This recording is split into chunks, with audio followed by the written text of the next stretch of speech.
je me rends compte, arrivé à un petit peu avant 30 ans, que je ne sais toujours pas ce que je veux faire de ma vie. On va rester dans la salle de réunion de 20h à 2h du matin pour modifier, grosso modo, les couleurs sur une présentation PowerPoint. Mais j'ai eu le sentiment de sortir de mon corps et de me voir d'en haut de cette pièce de réunion et de me dire mais qu'est-ce que je fais là? Et ce jour-là, en fait, j'ai repris la responsabilité de mon bonheur et je me suis dit si je suis pas heureuse, j'ai qu'à partir. Mon point de vue par rapport à l'investissement aujourd'hui, c'est qu'il n'y a jamais de mauvais moment pour investir. Je me disais, ok, j'ai besoin de 1 500 € par mois pour vivre. Alors oui, ça peut faire peur quand tu sais pas comment le générer, mais sauf qu'au moins, j'ai la somme devant les yeux. Quand tu fais un plan d'action, tu te rends compte que l'impossible peut devenir possible avec des petits pas. Il y a vraiment ce côté émancipation de la femme, indépendant, je veux gagner plus d'argent pour pouvoir mener ma vie comme j'ai envie. Pour pouvoir aussi transmettre à mes enfants ce côté de oui, je suis une maman, oui, je suis une professionnelle et j'arrive aussi à construire ma vie comme je l'entends, tu vois. J'utilise les sacs à main comme j'utilise l'immobilier. J'ai acheté une vieille maison à bas prix parce qu'elle était en mauvais état, je l'ai faite rénover. Quand je la revendrai, je ferai de la plus-value. Mais c'est pareil pour les sacs en fait. Pour moi, c'est vraiment indispensable d'investir, même si on a peu d'argent, même si c'est que 50 € par mois. Il vaut toujours mieux les investir que les laisser vivoter sur un compte courant ou sur un livret d'épargne.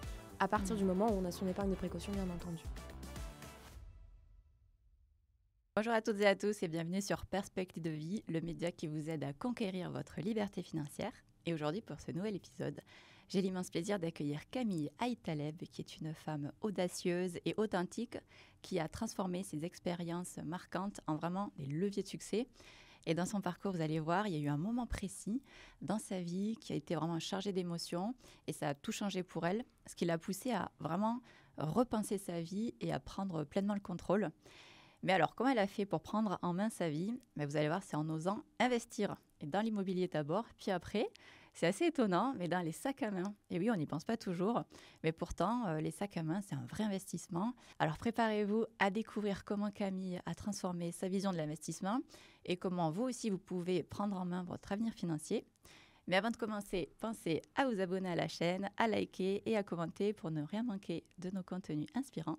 Allez, c'est parti avec Camille. Bonjour Camille. Bonjour Célia, merci pour l'invitation, je suis ravie d'être ici. Je t'en prie, vraiment un plaisir partagé. J'avais hâte de faire cette émission avec toi. Ça s'annonce passionnant, vous allez voir vous aussi. Camille, c'est vraiment une femme, comme je disais, authentique, inspirante, avec un très beau parcours. Et d'ailleurs, je voudrais qu'on revienne au début de tes investissements.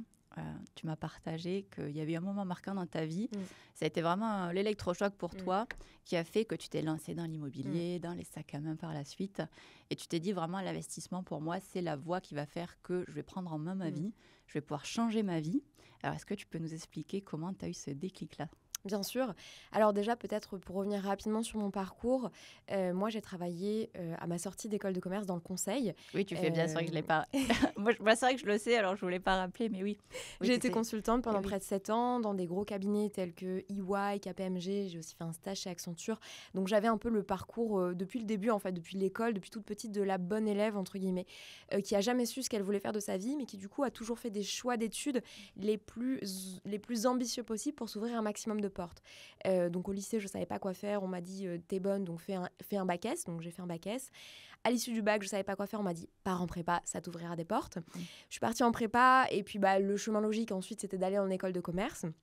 Je me suis dit en école de commerce, je saurais ce que je veux faire dans ma vie, etc. J'arrive à l'issue de ma dernière année de master, je ne sais pas quoi faire, donc je m'oriente vers le conseil en entreprise, puisque le conseil, ce qui est génial et aussi ce que je reproche, c'est que ça ouvre un maximum de portes parce qu'on touche à beaucoup de sujets différents, mais que du coup, on ne se spécialise jamais vraiment. Et puis, en fait, je me rends compte, arrivé à un petit peu avant 30 ans, que je ne sais toujours pas ce que je veux faire de ma vie. Mais en tout cas, une chose est sûre, c'est que ça fait près de 7 ans que je travaille dans le conseil, enfin 6 ans à ce moment-là, et que je n'aime pas ce que je fais. Je travaille énormément. Le conseil, c'est un métier très énergivore, c'est un métier qui prend aussi beaucoup de temps. Et plus je montais en grade, et plus du coup, j'avais des journées à rallonge. Alors oui, avec un salaire qui augmente chaque année, une carrière prometteuse, d'un point de vue socialement parlant, c'est un job assez prestigieux. Donc tout ça, ça m'a fait tenir un certain nombre d'années. En fait, tous les autour de mon travail m'ont fait tenir. Mais il y a un moment donné où ça suffit pas pour te réveiller le matin, quoi. Et ça, je l'ai ressenti quand même assez rapidement quand j'ai entamé ma carrière dans le conseil. Tu vois, après, je pense, 2-3 ans, j'ai commencé vraiment à ressentir ce manque de sens. Mais au fond de moi, je me disais, mais je suis faite pour faire ça. J'ai fait toutes les études pour faire ça. Maintenant, je continue.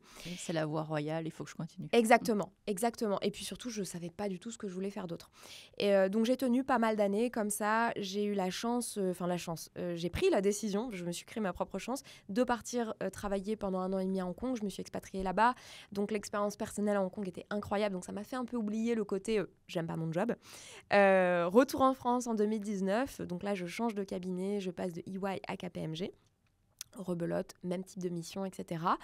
Et les premiers mois se passent bien parce qu'on m'a confié un rôle de pré-manager, donc j'ai un peu plus de liberté. Un peu plus de liberté dans ma relation avec les clients, j'ai des gens que j'encadre en dessous de moi, donc que je peux faire grandir. Donc je me sens un peu plus utile dans mon job. Mais finalement, le quotidien va reprendre le dessus. Et en fait, il va se passer un moment clé dans mon métier qui va vraiment me faire me dire « il faut que je parte ». Et ça, ce moment, ça s'est passé en novembre 2019. Je crois me rappeler de la date et je pense que c'est même le 21 novembre 2019. Tu vois, ça fait plus de 5 ans et je m'en rappelle encore.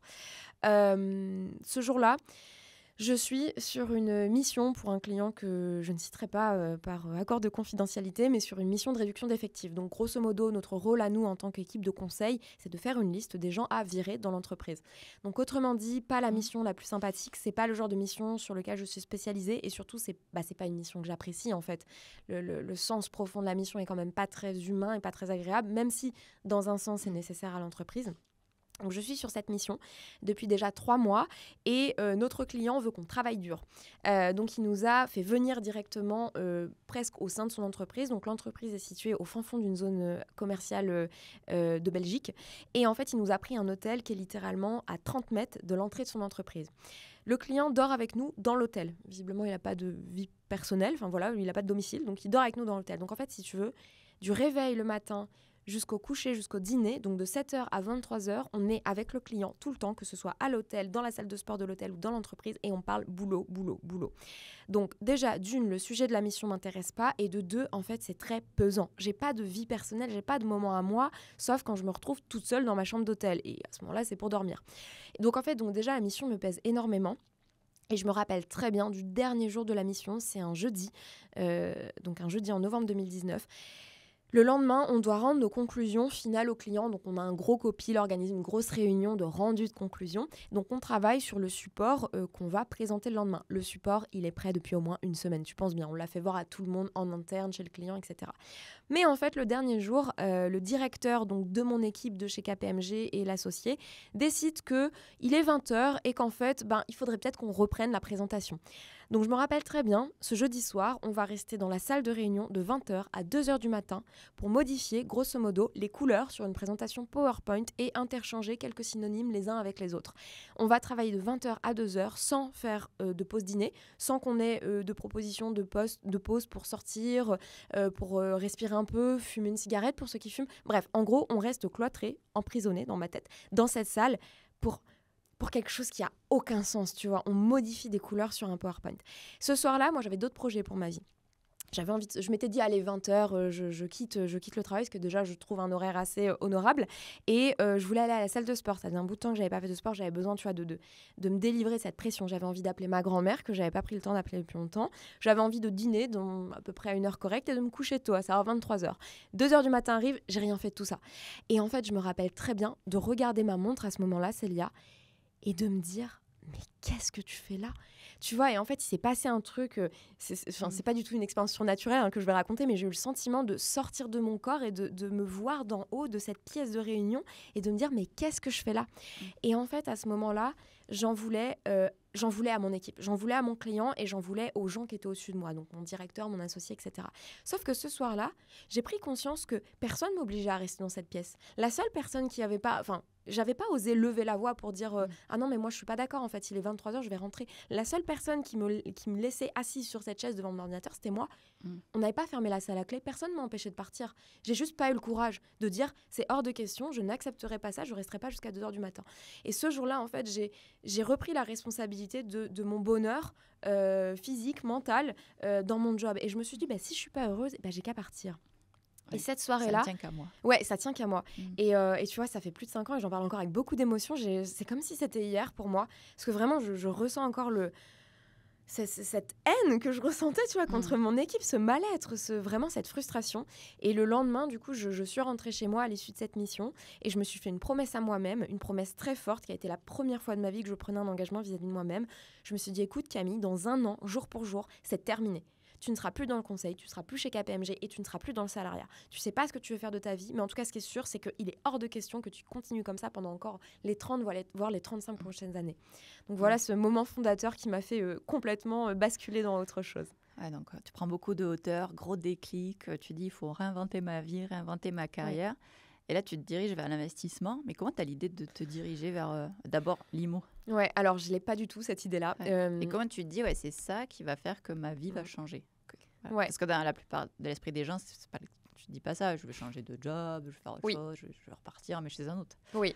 Alors en fait, ce qu'il faut savoir, c'est qu'à ce moment-là, je sais que je ne veux plus travailler là-dedans, mais je ne sais pas ce que je veux faire. Et je suis tellement épuisée physiquement et mentalement que je ne suis pas en capacité de réfléchir ou de faire un bilan de compétences. Donc je sais que j'ai besoin de prendre du temps libre, de retrouver mes journées pour pouvoir réfléchir à qu'est-ce que j'ai vraiment envie de faire de ma vie.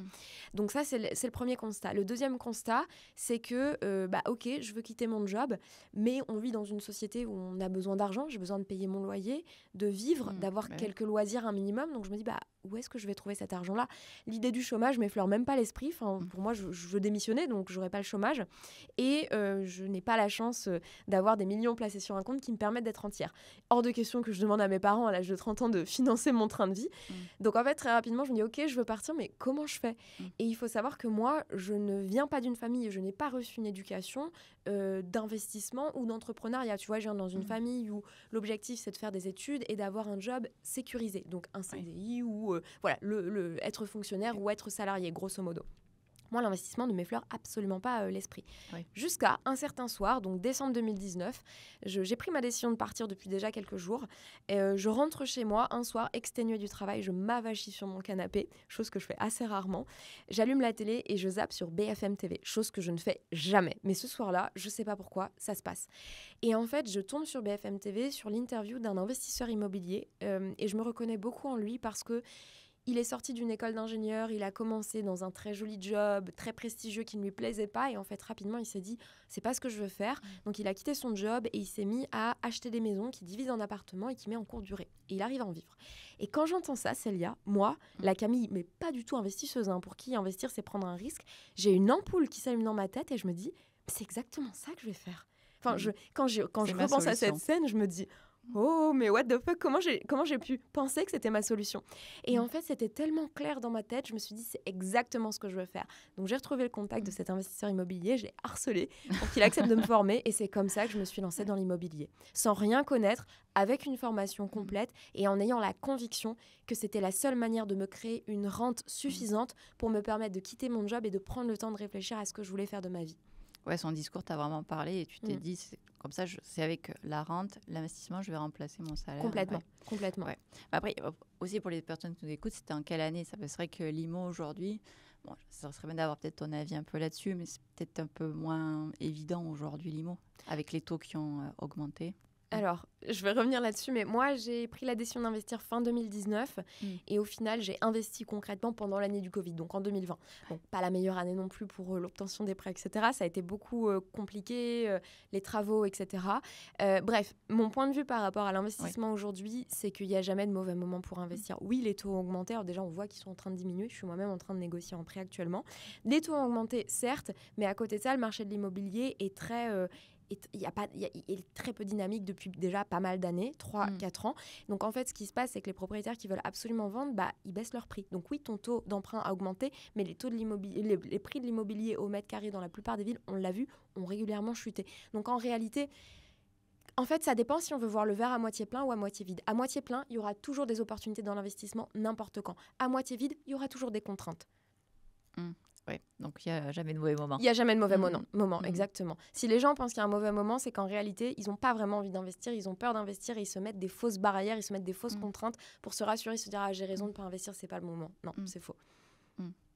Est-ce que tu as des clés pratico-pratiques ? Moi, j'essaye toujours à ce qu'on donne des clés, mais notamment aux femmes qui nous écoutent, parce que c'est vrai que je pense qu'il y a beaucoup de femmes qui ont vécu ta situation aussi, qui se retrouvent coincées dans cette case-là et qui n'arrivent pas à en sortir et qui apprécient pas ce qu'elles font, elles n'en peuvent plus, mais elles n'arrivent pas à passer le pas, à agir, à oser.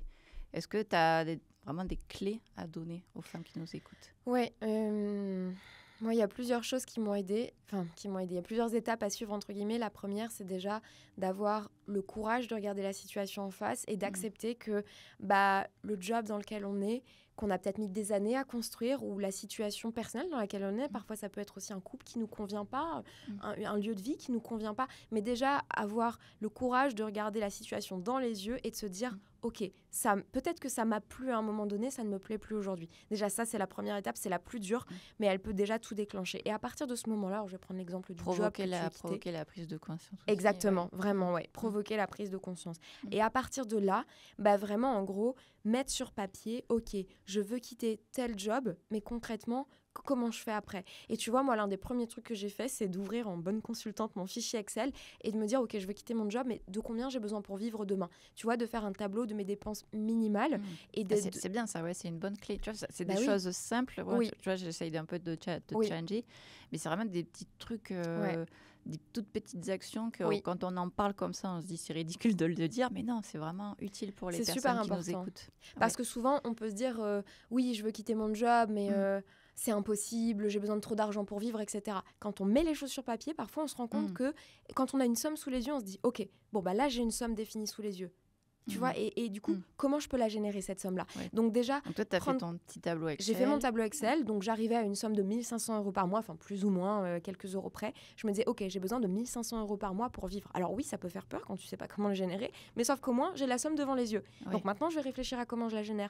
Et après, tu vas mettre toutes les possibilités en face. Et si tu n'as pas d'idée, tu peux tout à fait interagir dans des groupes, sur des forums, sur n'importe quoi, mais demander à d'autres femmes ou d'autres hommes qui sont passés par là, comment tu feras ma place? Quelles sont les possibilités pour moi de générer une telle somme d'argent pour me permettre de quitter mon job? En fait, à partir du moment où tu suis ces étapes qui sont super simples et normalement assez intuitives, petit à petit, les choses se débloquent. Évidemment, si tu es malheureuse dans ton job, ça va pas se produire du jour au lendemain. Enfin, c'est très peu probable que tu reçoives le job de tes rêves avec le salaire de tes rêves du jour au lendemain. Donc plutôt, moi, je dis suivre ces différentes étapes. Prise de conscience, lister concrètement les dépenses, le budget minimum dont tu as besoin et ensuite trouver des solutions et les mettre en place petit à petit. Oui, vraiment coucher sur le papier, dire il me faut ça pour vivre. Ou alors dire j'ai ça actuellement, mais peut-être qu'il va falloir que je réduise un peu, ajuster son niveau de vie. Tout à fait. Ouais. Faire un plan d'action. Un plan d'action. Exactement, c'est un plan d'action. Moi, j'ai été biberonnée au plan d'action dans mon ancien métier et en réalité, c'est l'une des choses qui me sert le plus aujourd'hui.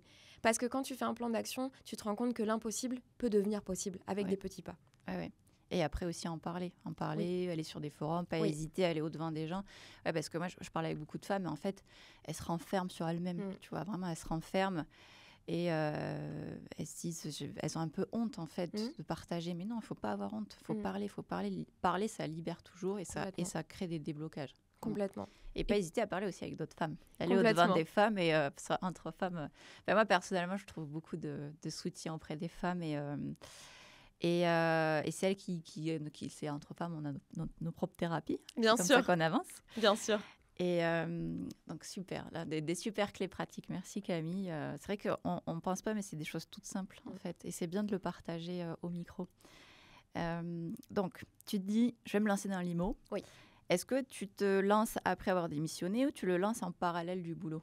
Alors, non. L'esprit quand même pratique. Oui. J'ai besoin d'un prêt. J'ai un CDI en or. Je ne vais pas le lâcher pour aller me compliquer la tâche. Donc, en fait, ce que je fais, novembre 2019, je me suis fait une promesse. Je me suis laissé 1 an pour partir. Donc, j'ai quand même 1 an pour construire ce matelas financier. Donc, je vais entamer une formation immobilière dès le mois de décembre 2019, 1 mois plus tard. Et je vais commencer les visites en janvier 2020, donc 2 mois après avoir pris la décision de partir. Moi, je suis très... je veux trouver mon bien. Donc, en fait, je vais être je vais faire un maximum pour que ça se passe. Donc, je vais maximiser mes chances. Donc, en gros, je vais faire 2 journées et demie de visite pendant laquelle je vais caler une quinzaine de visites au total. Et à l'issue de ces 2 journées et demie, j'ai trouvé mon bien, j'ai fait une offre, elle a été acceptée. Alors, ça ne s'est pas passé en 2 journées et demie, ça s'est passé sur 2 semaines à peu près, tu vois. 2 samedis et un après-midi en semaine. Mais du coup, en 2 semaines de visite, techniquement, j'ai trouvé mon bien. Donc, encore une fois, tu vois, il y a le côté de... J'ai su ce que je voulais, j'ai su que je le voulais très vite, donc j'ai mis les moyens pour faire un maximum de visites et aller très rapidement sur le terrain.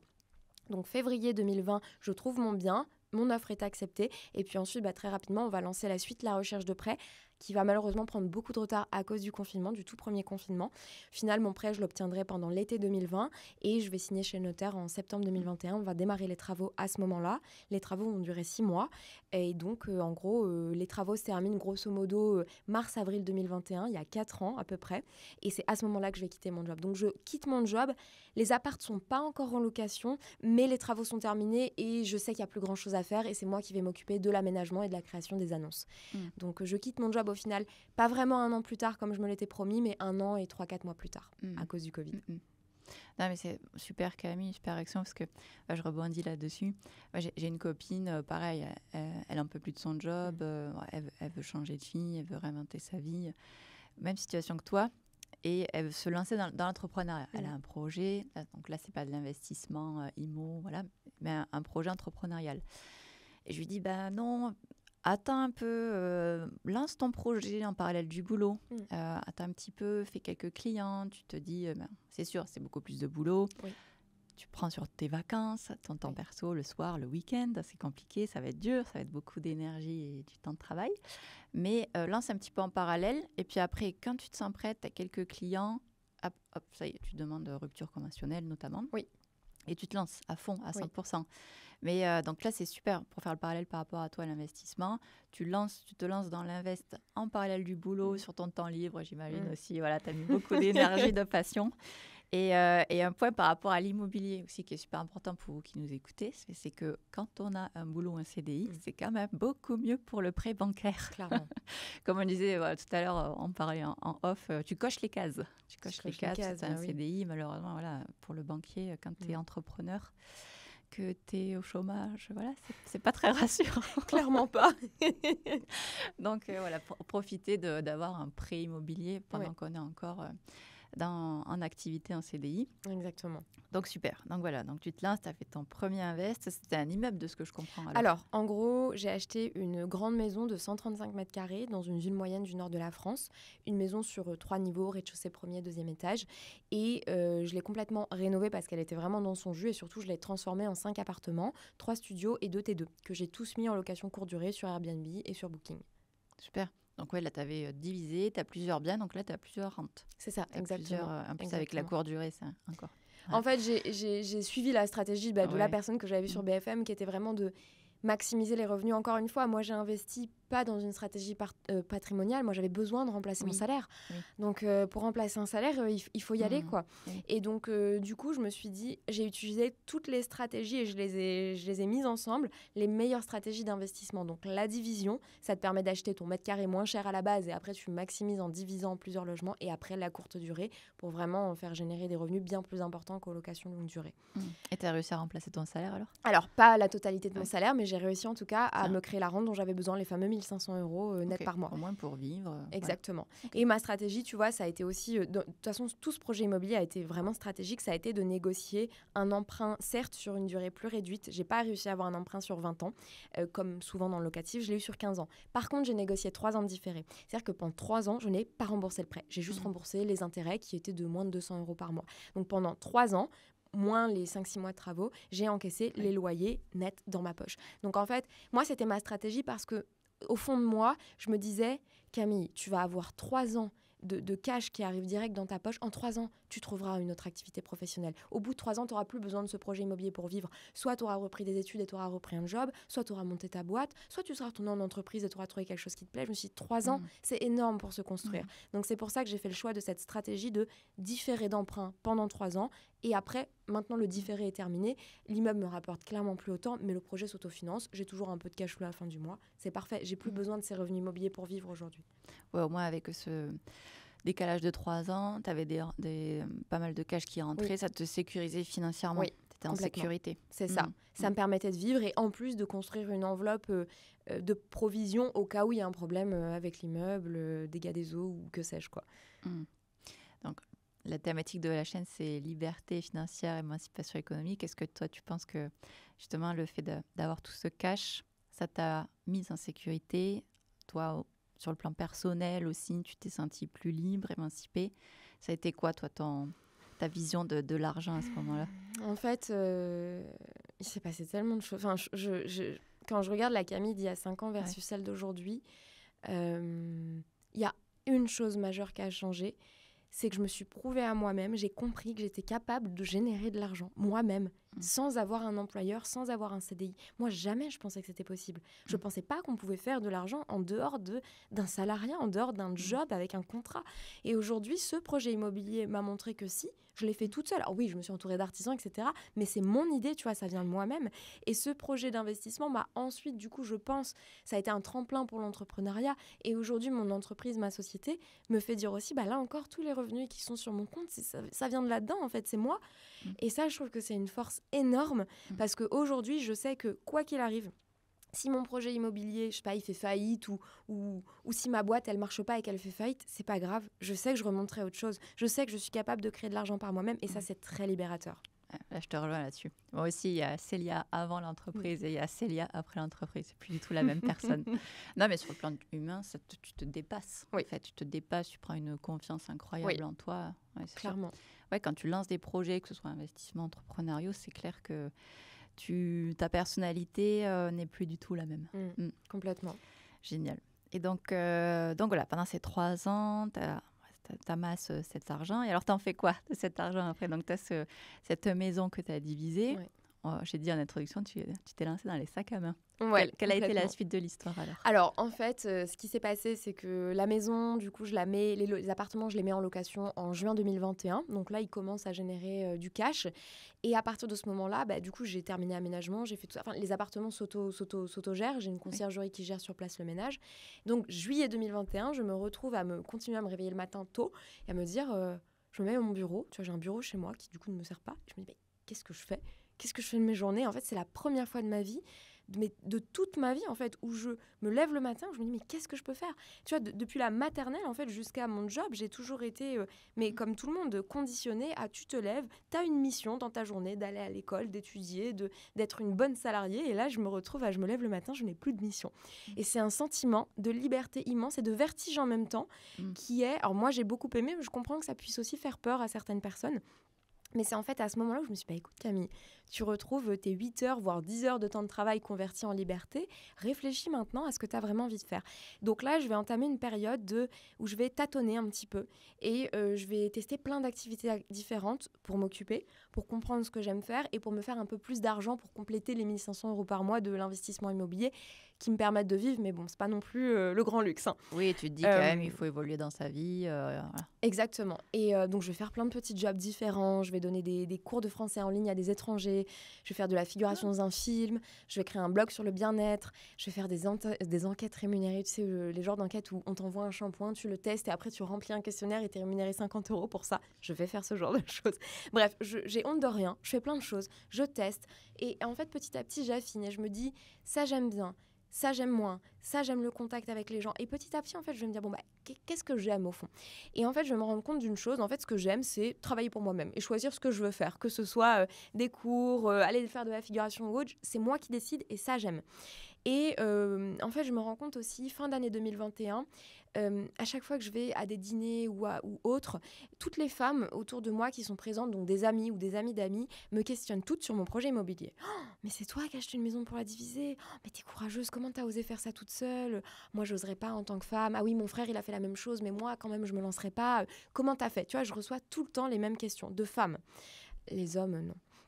Mais beaucoup les femmes autour de moi. Et en fait, je me dis, je répète tout le temps la même chose. S'il y a autant de femmes s'il y a autant de femmes autour de moi qui me posent ces questions-là, il y a probablement plein de femmes que je ne connais pas qui se les posent aussi. Et c'est à ce moment-là que je vais avoir l'idée, encouragée par 2 amis à moi, de créer un compte Instagram, donc début 2022, janvier 2022, compte Instagram qui s'appelle Elle investit, pour raconter mon parcours dans l'investissement et ma sortie du salariat.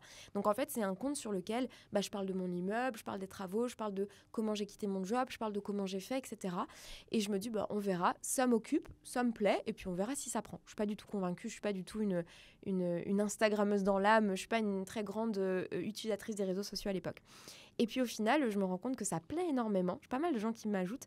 Et surtout, je reçois beaucoup de messages de gens qui me disent « Ah, merci, ça m'encourage, ça m'inspire, j'ai envie de faire la même chose que toi. » Donc c'est très gratifiant et ça me plaît. Et donc, je vais continuer. Et au bout de quelques mois, je vais avoir des premières femmes qui viennent me voir pour me dire « Camille, je veux faire la même chose que toi dans l'immobilier et je veux que ce soit toi qui me formes. Je me reconnais pas dans les profils de formateurs que je vois sur YouTube qui me promettent de gagner des millions en 2 semaines. Toi, tu as l'air honnête, tu as l'air transparente, je veux que tu me formes. » Et à ce moment-là, je vais me dire « What ?» Et donc, je vais me dire « Ok, je vais créer un programme d'accompagnement immobilier. » Donc du coup je vais vendre et ça va être mon premier pas vers la monétisation de mes services par le biais d'Instagram. Donc là on est en juin 2022, je vends ma toute première formation dans l'immobilier. Je continue mon parcours, donc je forme mes femmes dans l'immobilier, je continue à raconter ce que je fais dans l'investissement sur mon compte Instagram. Depuis l'investissement immobilier, je me suis aussi beaucoup diversifiée en bourse, en crypto, etc. jusqu'à aller toucher au sac de luxe. Donc c'est l'idée d'un ami qui, lui, participait à des ventes aux enchères et il achetait des montres de luxe de seconde main qu'il stockait le temps qu'elles prennent de la valeur et qu'il revendait. Cette idée m'ayant particulièrement plu, j'ai décidé de faire la même chose, mais de l'appliquer au sac de luxe. Donc, je vais le raconter sur mon compte Instagram. Ça va plaire. Plein de femmes vont venir me voir et vont me dire « Je veux me former, je vais créer une formation sur le sujet et que je vais de la même manière lancer sur mon compte Instagram. » Cette formation, elle s'appelle Start Enchères. Ça fait à peine 2 ans que je l'ai lancée et il y a plus de 500 personnes aujourd'hui présentes dans la communauté. Donc vraiment un vrai engouement de la part des femmes sur différents sujets liés à l'investissement, que ce soit l'immobilier ou que ce soit un investissement un peu plus niche comme les sacs de luxe. Et donc voilà ce que je fais aujourd'hui et qui me rend vraiment très heureuse et qui fait du sens en fait. Quand je me lève le matin, je sais pourquoi je fais ça. Déjà parce que je l'ai choisi et aussi je vois les retours concrets en fait auprès des femmes que j'accompagne. Et ça, c'est très gratifiant. Ouais, tu vois ton impact auprès des femmes. Ouais, te dire que grâce à toi, elles peuvent, comme toi, prendre en main leur avenir, faire de l'argent par elles-mêmes. Ouais. Et se donner confiance, se sentir un peu plus puissante petit à petit. Tu vois, j'ai organisé un apéro rencontre que je fais tous les trimestres avec les femmes de ma communauté il y a 3 jours. Il y avait une telle énergie.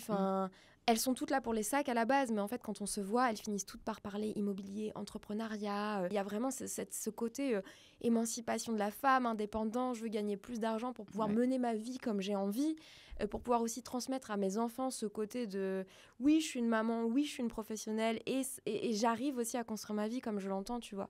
Et je trouve ça vraiment... pour moi, c'est chargé d'espoir. J'adore cette communauté pleine d'énergie et d'ambition. Ah, je te rejoins. Moi aussi, je fais partie de 2 clubs de femmes et c'est ça qui me donne l'énergie. Oui. Et puis quand j'ai les retours aussi, j'ai pas mal d'auditrices qui m'écrivent et qui me disent ça y est, j'ai pris un conseiller en gestion de patrimoine, ça y est, j'ai investi.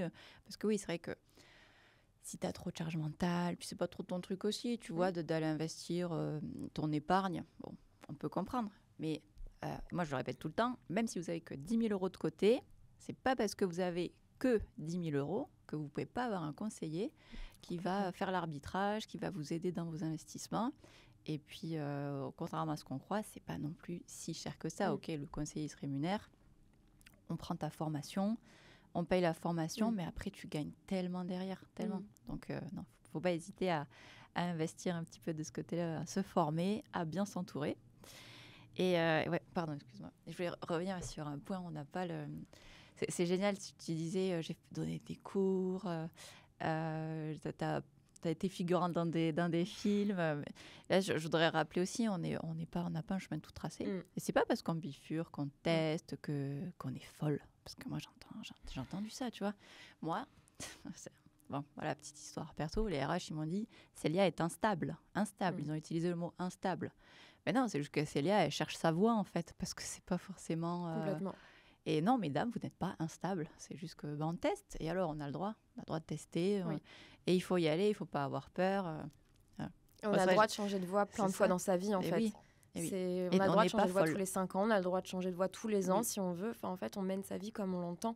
C'est ça. Et c'est terminé je prends un job à 20 ans et jusqu'à 60 ans, je suis dans la même entreprise. Et je dis pas que c'est mal, si on s'y plaît, bien entendu, mais on a le droit de changer et de faire complètement autre chose, même si ça n'a rien à voir avec les diplômes qu'on a eus, etc. Exactement. Et puis, si on ne sait pas, ça n'a rien à voir avec les diplômes, on acquiert les compétences. Complètement. Ouais, moi aussi, j'ai créé le studio d'enregistrement. Je ne savais pas allumer une caméra.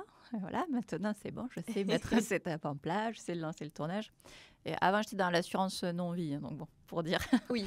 J'ai fait un peu peur à ma famille, mais enfin bon. Voilà, tout ça, moi, je me reconnais beaucoup en toi, en ton parcours. Et, J'aimerais bien qu'on revienne un peu sur les sacs à main parce que c'est vrai que je pense que ça doit intriguer beaucoup les femmes qui nous écoutent. C'est pas le genre d'investissement auquel on pense. Puis on se dit pas, oh, les sacs à main de luxe, on va en faire un invest. Le sac à main, c'est pour le porter. Donc, est-ce que tu peux là nous faire un petit peu d'éducation financière sur les sacs à main? Moi, non plus, j'ai aucune idée. En fait, il faudrait que je regarde plus ton compte Insta. Avec grand plaisir. Si tu peux nous parler un peu plus de l'investissement en sac à main. Oui, complètement. Alors, c'est vrai que les sacs à main de luxe, quand on en parle, on se dit c'est pas du tout un investissement, c'est un achat superficiel, ça perd de la valeur en sortant de boutique. Et oui, c'est vrai, quand on les achète neufs. Sauf quelques exceptions, du type Hermès, mais c'est vrai.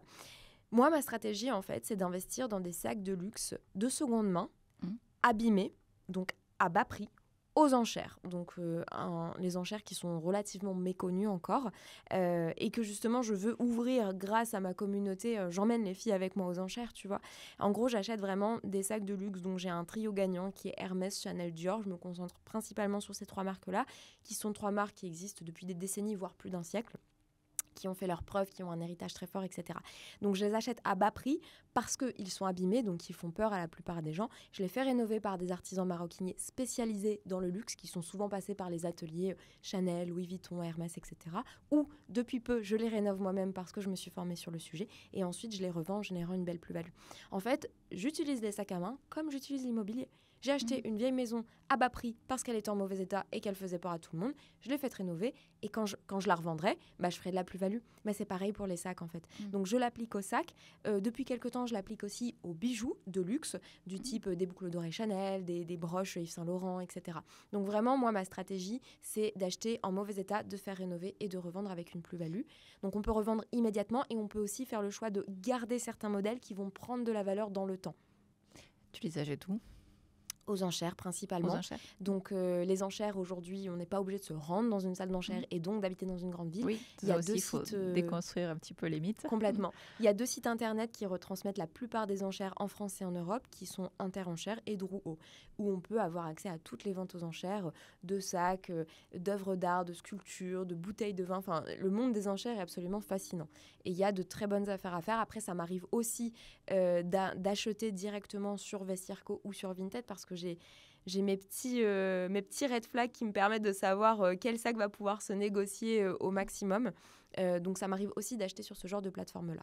Donc, tu as étudié la valeur des sacs ? Complètement. Ouais, parce que pour avoir les ventes aux enchères, savoir si c'est une bonne affaire, tu connais la valeur. Complètement. En fait, c'est comme dans l'immobilier. Avant de décider du prix d'achat, d'investissement dans tel ou tel sac, je vais faire une étude de marché. Donc, je vais venir comparer les ventes récentes des sacs similaires, à combien ils se sont vendus. Donc, je vais faire un benchmark. Je vais prendre au moins 5 sacs similaires. Je vais faire une moyenne du prix de ces 5 sacs-là. Donc ça, ce sera mon prix de revente potentiel basé sur mon analyse. Et puis après, je vais estimer mon prix de réparation que je vais soustraire à ce prix-là et ça me donne mon prix d'achat, grosso modo. Donc je vais vraiment faire une étude de marché comme je ferais dans l'immobilier. Moi, je vois énormément de parallèles entre les deux. Tu fais toujours ton petit tableau Excel. Exactement, toujours mon tableau Excel. Non mais les chiffres, tu regardes les chiffres. Ouais, c'est ça. Il n'y a rien de plus parlant en fait. Les chiffres, c'est factuel, c'est rationnel. Il n'y a que ça pour investir en fait. Et je dis toujours aux femmes que j'accompagne dans mon programme, on n'investit pas dans un sac avec émotion. Peu importe que le sac, vous voudriez le porter, qu'il vous plaise ou pas. C'est pas ça le principal. C'est est-ce que le sac va plaire à vos futures acheteuses ? C'est ça qui est important. Oui. Est-ce qu'il y a des critères, oui, il y a des critères. Est-ce que tu regardes la mode aussi, les tendances ? Alors non, justement, on peut penser qu'il faut absolument suivre la mode, etc. Mais ce serait un peu comme, par exemple, tu vois, une personne qui investit sur des actions sur le long terme et une personne qui veut faire du trading au jour le jour. La personne qui veut faire du trading au jour le jour, elle va suivre les actualités, elle va lire le journal tous les matins. La personne qui investit plutôt sur du long terme, elle n'a pas besoin de ça parce qu'elle sait que mécaniquement, plus on attend sur du long terme et plus les actions prennent de la valeur.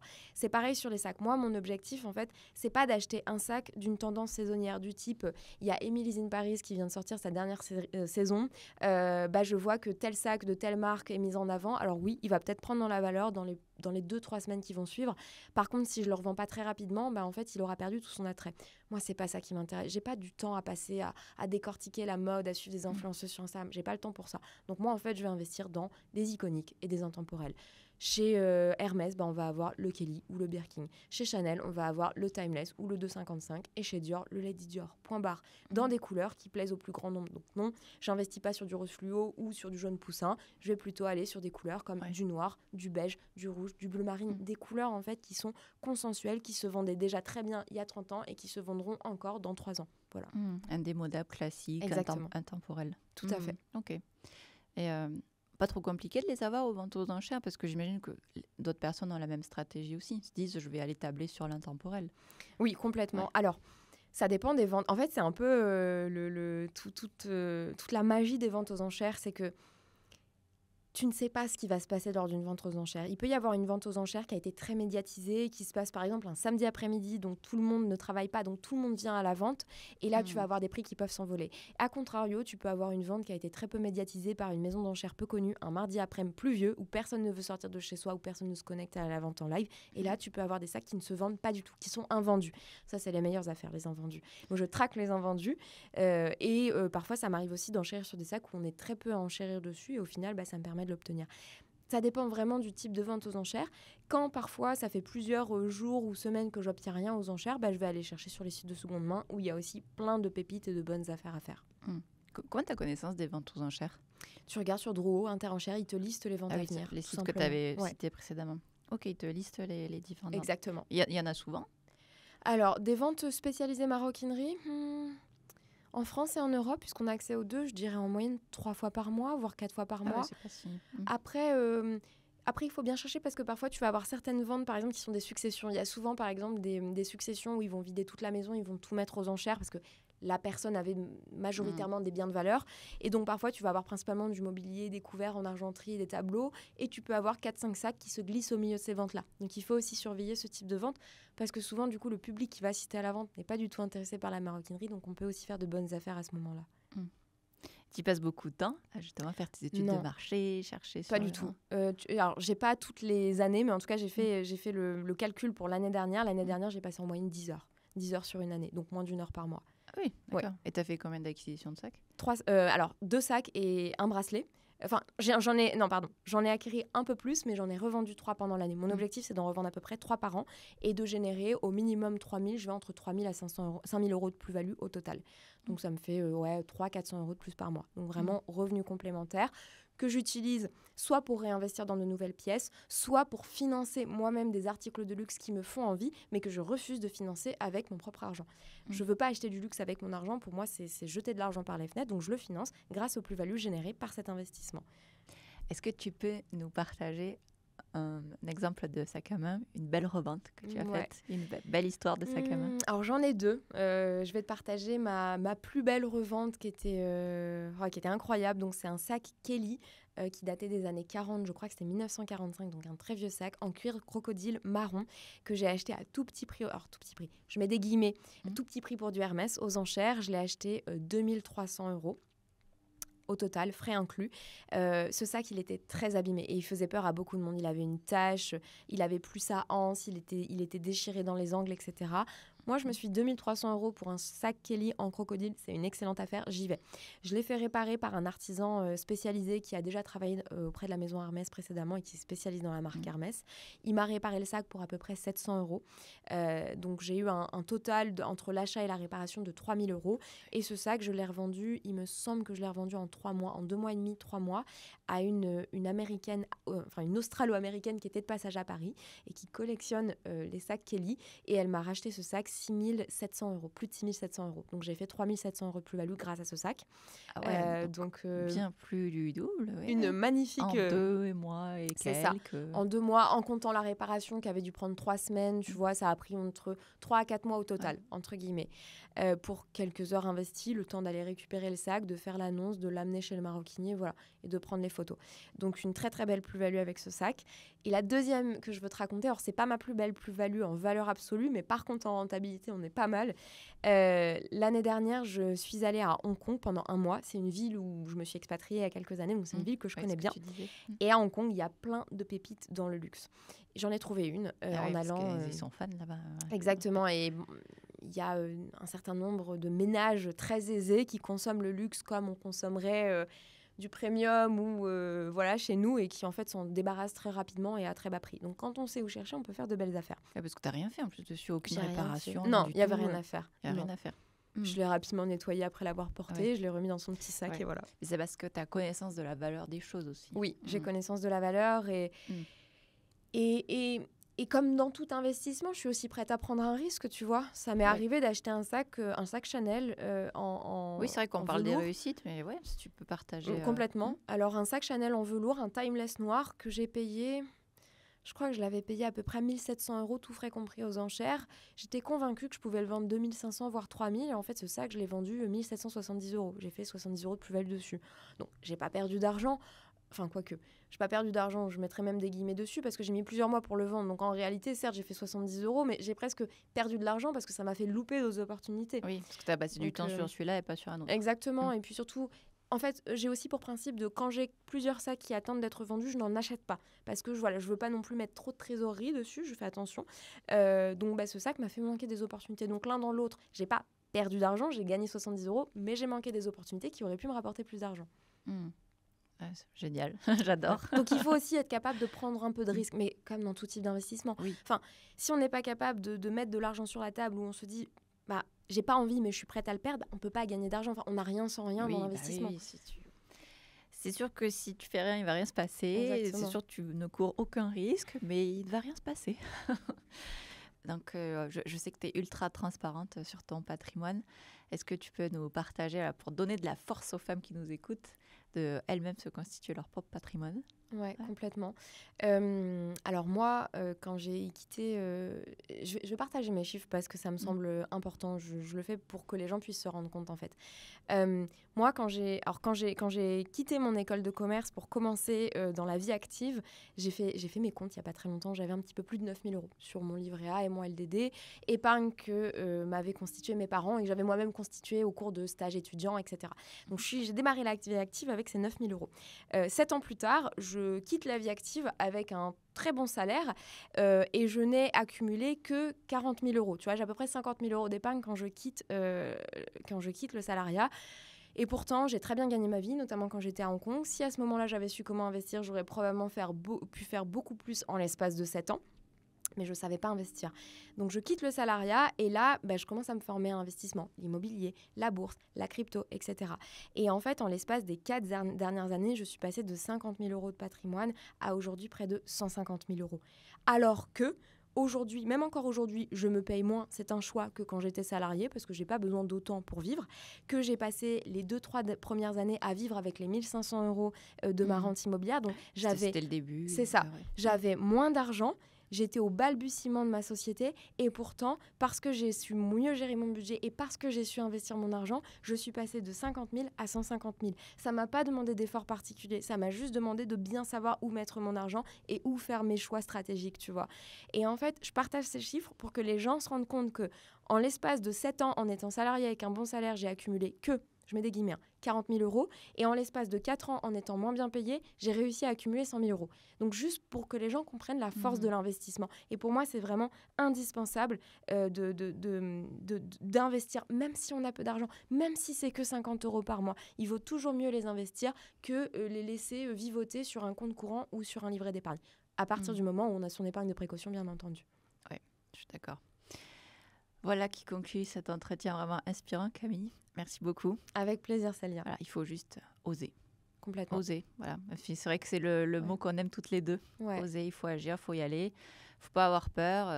Certes, on court un risque, mais on tente. De toute façon, si on met l'énergie, on bosse, on fait pour, il n'y a pas de raison. On se forme, on s'entoure bien, on parle avec les bonnes personnes. Si on se loupe, on se rattrape. Comme tu as fait, tu t'es loupé avec un sac, tu t'es rattrapé avec le suivant. Voilà. C'est comme ça. Oui. Ouais. Et rien n'est irrémédiable, on peut toujours faire un retour en arrière dans la vie. On a la chance de vivre en France, qui est un pays qui nous protège quand même énormément. Le chômage, etc., tout ça. Et en fait, je trouve que c'est trop triste de pas tenter sa chance. C'est trop triste d'avoir un rêve, d'avoir une envie, ou juste de pas aimer la situation dans laquelle on est et de pas tenter d'en sortir. Et au pire, si ça se passe pas bien, on fera machine arrière. Mais sauf qu'en fait, tant que t'es pas sorti de ta zone de confort, tu peux pas voir tout ce qu'il va y avoir d'incroyable une fois que tu vas sortir de ta zone de confort.